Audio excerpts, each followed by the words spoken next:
સંકલન બેઠક બાદ જિલ્લા કલેક્ટર સૌરભ પારઘીનું નિવેદન. સંકલનમાં જીપીસીબી કોર્પોરેશનની કામગીરી વિશે ચર્ચા કરાઈ. બીએલઓ દ્વારા એસઆઈઆરની કામગીરી ઝડપથી થાય તે માટે સૂચનો કરવામાં આવ્યા. તમામ ધારાસભ્યોને માહિતગાર કરવામાં આવ્યા. બીએલઓની કામગીરી બાબતેના તમામ સૂચનો મેળવવામાં આવ્યા. બીએલઓ પાસે જેટલી કામગીરી થાય તેટલી જ કરાવવામાં આવે છે. બીએલઓને મદદ માટે વોલ્યુન્ટિયર આપવામાં આવ્યા છે. 3000 જેટલા લોકોનો પાલિકાને સ્ટાફ બીએલઓની મદદ માટે છે. એકદમ નબળી કામગીરી કરતા બીએલઓ પાસેથી કામ લેવા નોટિસ આપવામાં આવી. બીએલઓની કામગીરી જવાબદારીવાળી છે, તે સમયસર ન થાય તો મતદારોને અસર થાય છે. બીએલઓની રેગ્યુલર ફરજ સાઈડમાં મૂકી તેમની પાસેથી કામગીરી લેવાઈ રહી છે. સુરતમાં 25% જેટલી એસઆઈઆરની કામગીરી પૂર્ણ થઈ ગઈ. 48 લાખ મતદાતાઓને ફોર્મ આપવામાં આવ્યા છે. તેમાંથી 25% ફોર્મ પરત આવી ગયા. આ કામગીરી ઝડપથી થાય એટલા માટે પોલિટિકલ પાર્ટી સાથે પણ બેઠક કરાઈ. બીએલઓ સાથે ગેરવર્તન થાય તો હોમગાર્ડ સહિતની સુરક્ષા તેમને આપવામાં આવી રહી છે. બીએલઓની કામગીરી અટકાવવા બાબતે શિક્ષક સંઘના વિરોધને લઈને આ સંઘ સાથે પણ બેઠક કરાશે. વધુ સમાચાર માટે જોતા રહો ભારત ટાઈમ્સ ન્યૂઝ.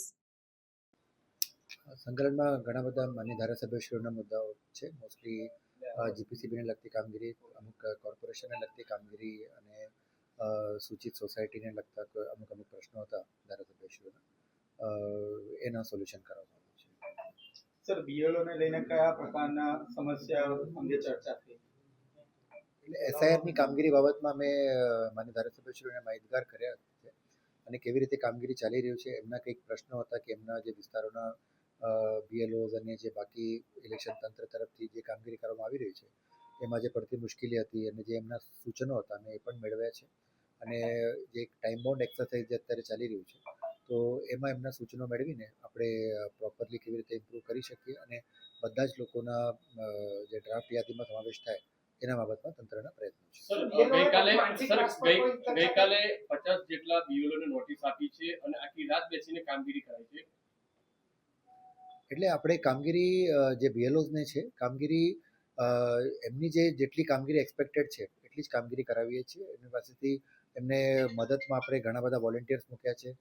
કોર્પોરેશનનો આખો જે સ્ટાફ છે ઓલમોસ્ટ 2 થી 3000નું જે સ્ટાફ છે એમાં મૂક્યા છે. વોલેન્ટિયર્સ આપણે એમની મદદમાં આપ્યા છે. અમુક વસ્તુ જે બીએલઓની વૈધાનિક કામગીરીમાં છે એ બીજા કોઈ ના કરી શકે એટલે એમના સર્ચ માટે કે એમની મદદ માટે આપણે બીજા લોકોને મૂક્યા છે. અને એમની જે રેગ્યુલર ફરજ ઉપરાંત નહીં પણ રેગ્યુલર ફરજના બદલે અત્યારે એમને કામગીરી કરવા આપણે કરીએ છીએ. એટલે માનસિક નોટિસ અલગ અલગ ઈઆરઓ કક્ષાએથી અપાઈ છે, જેમાં પણ એમની પાસે 1000 મતદારો હોય અને એમાં 5, 10 કે 15 જ ફોર્મ જે સુધી અત્યાર સુધી પહોંચી શક્યા હોય એટલે એવા જે એકદમ નબળી કામગીરી કરતા હોય એમને જ નોટિસ. સર, કેટલાક બીએલઓની ફરિયાદ છે કે દબાણ કરવામાં આવી રહ્યું છે જે તે અધિકારીઓ દ્વારા. દબાણ નથી, એટલે એમનું જે એમની પાસેથી જે કામ અપેક્ષિત છે એના બાબતમાં ચૂંટણી પંચની પણ સ્ટ્રિક્ટ એ છે કે ટાઈમ બાઉન્ડ એક્સરસાઇઝ છે અને જે એ કામ નહીં કરવામાં આવે તો ઘણા બધા લોકોને પોતાના જે મતદાર એમાંથી છે વંચિત રહેવું પડે. એટલે આ કામગીરી એકદમ સ્ટ્રિક્ટલી અને ગંભીરતાથી આપણે એમની પાસેથી લઈએ છીએ. બીએલઓના તો લગ્ન છે એમને રજા નથી આપવામાં આવી. આજે પીટી છે. મારી પાસે એક એવી વાત આવી હતી એટલે રજા આપણે આપીએ છીએ. એટલે જે રિઝર્વ બીએલઓ છે એમાંથી આપણે યુઝ કરશું. સર, અખિલ ભારતીય રાષ્ટ્રીય શૈક્ષણિક મહાસંઘ છે તેને આજે બીએલઓની કામગીરીથી દૂર રહેવાનું જોઈએ, કામગીરી અટકાવી દીધી છે. અમારી ધ્યાનમાં નથી, બટ અમે જે છે કામગીરી એમની જે રેગ્યુલર ફરજો ને અત્યારે બધું સાઈડમાં રાખીને આપણે અત્યારે કામગીરી લઈએ છીએ. કેમ કે ટાઈમ બાઉન્ડ એક્સરસાઇઝ છે એટલા માટે બધું કરવું જરૂરી છે. અત્યાર સુધી સુરત શહેર અને જિલ્લામાં એસઆઈઆરની કેટલા ટકા કામગીરી થઈ ગઈ છે ને અત્યારે બાકી? આપણે 25% જેટલી કામગીરી છે એ એક ટોટલ મળીને આપણા 48 લાખની ઉપરના મતદાતાઓ છે એને એન્યુમરેશન ફોર્મ આપણે જે આપ્યા છે એમાંથી 25% જે ફોર્મ્સ છે એ સબમિટ થઈ ગયા છે. બાકીના 5 થી 10% આપણી પાસે ફિઝિકલ ફોર્મ્સ અવેલેબલ છે. અને કન્ટિન્યુઅસ ઝુંબેશ આપણી જે ચાલી રહ્યું છે એમાં આવતીકાલે અને પરમ દિવસે જે 9 થી 5 મતદાતા જે છે પોતાના બૂથ ઉપર જઈને બધા ફોર્મ્સ જમા કરાવી શકે છે. પોલિટિકલ પાર્ટી સાથે પણ અમે ગઈકાલે મિટિંગ કરી અને એમને પણ એ કર્યું કે જે પણ એમના સંપર્કમાં આવતા મતદાતાઓ છે એમને ફોર્મ સબમિટ કરવા માટે જે છે પ્રોત્સાહિત કરવાનું સૌથી ઓછી કામગીરી સર કયા વિધાનસભા અલગ અલગ એમાં છે, એટલે અલગ અલગ પેરામીટર્સ પણ છે, તો કોઈનું નામ લેવું એ હિતાવહ નથી. સાહેબ સિસ્ટમ ખૂબ ધીમી ચાલી રહી છે અને લોકો અભદ્ર વર્તાવ બી કરી રહ્યા છે, જેને લઈને મને કે સિસ્ટમ થોડી સુધારવામાં આવે. કયા બાબત? આજે BLO કામગીરી લઈને એટલે લોકો BLO સાથે ભદ્ર વર્તાવ આ કર્યો છે, BLO એટલે જ્યાં જ્યાં પણ અમને એક એવી પ્રોબ્લેમ જાણવા મળે છે ત્યાં આપણે હોમગાર્ડ્સ કે જે પૂરતી સુરક્ષા છે આપણે અવેલેબલ કરાવીએ છીએ. સર કયા કોઈ એરિયા એવા પણ છે જ્યાં સપોર્ટ નથી કરતા બીએલઓ ને લોકો?